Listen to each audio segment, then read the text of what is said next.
मैंने कहा था ये प्रोजेक्ट इरिवर्सिबल लॉस है, अपूरणीय क्षति है, इसको रोक दीजिए। इसके बाद में फिर आया ऋणी गांव का हादसा।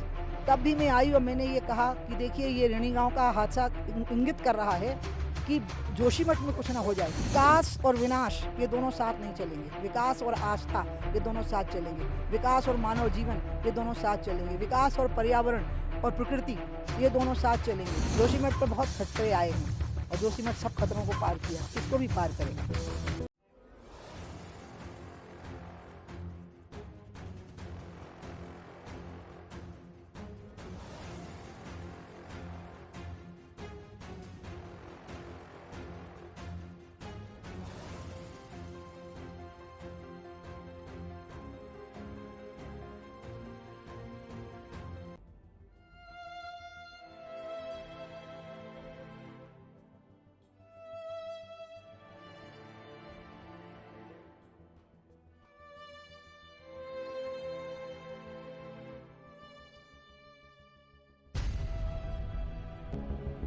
मैं सोनिया जी से अपील करूंगी कि वो अपनी पार्टी के लोगों को समझा दें कि अभी यहाँ पर ये ब्लेम का खेल ना खेलें, दोनों मिल करके अभी इसमें लग जाएं कि जो लोग प्रभावित हो रहे हैं उनको ठीक से कैसे रखा जाए।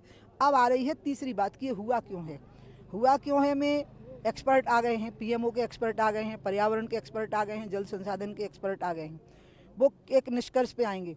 लेकिन मुझे एनटीपीसी के बारे में बताना चाहती हूँ कि मैंने खुद इस प्रोजेक्ट के खिलाफ एफिडेविट दिया है सुप्रीम कोर्ट में।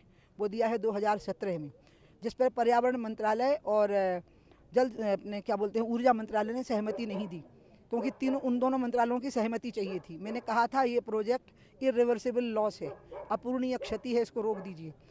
इसके बाद में फिर आया ऋणी गांव का हादसा। तब भी मैं आई और मैंने ये कहा कि देखिए ये ऋणी गांव का हादसा इंगित कर रहा है कि जोशीमठ में कुछ ना हो जाए, इसलिए इसको रोक दीजिए। तब मुझे कहा गया कि आपकी बात जो एफिडेविट में गई थी वो कुछ दिनों चली और पीएमओ ने भी फटकार लगाई यहाँ के अधिकारियों को। मतलब प्रधानमंत्री कार्यालय भी संवेदनशील रहा कि ये प्रोजेक्ट नहीं होना चाहिए। और पीएमओ के मिनट्स ऑफ मीटिंग है जिसमें उन्होंने फटकार लगाई कि तुम लोग क्यों पागल हुए जा रहे हो इस प्रकार से, क्यों गंगा को क्यों नहीं बचने देना चाहते हो। तब जोशीमठ के संकट की बात नहीं थी। उसके बावजूद एक नई एक्सपर्ट कमेटी आ गई और उसने कह दिया कि 50% तक जो प्रोजेक्ट बन चुके हैं उनको कंप्लीट होने दो। तो उसमें एक प्रोजेक्ट आ गया और जब उसमें एक प्रोजेक्ट आ गया तो अब ये जो स्थिति बनी है उसमें उस प्रोजेक्ट की कितनी भूमिका है ये एक्सपर्ट के बोले बगैर में नहीं बोलूँगी। जब तक वो नहीं बोलेंगे तब तक नहीं बोलूँगी। और मैं मीडिया जनों से बहुत अभिनंदन करूँगी कि आप इस बहस को चलाए रखिए, प्लीज़। कि विकास और विनाश ये दोनों साथ नहीं चलेंगे, विकास और आस्था ये दोनों साथ चलेंगे, विकास और मानव जीवन ये दोनों साथ चलेंगे, विकास और पर्यावरण और प्रकृति ये दोनों साथ चलेंगे, लेकिन विकास और विनाश साथ नहीं चलेंगे। आप चलने दीजिए इस डिबेट को पूरी मीडिया पर। आपको मानना है कि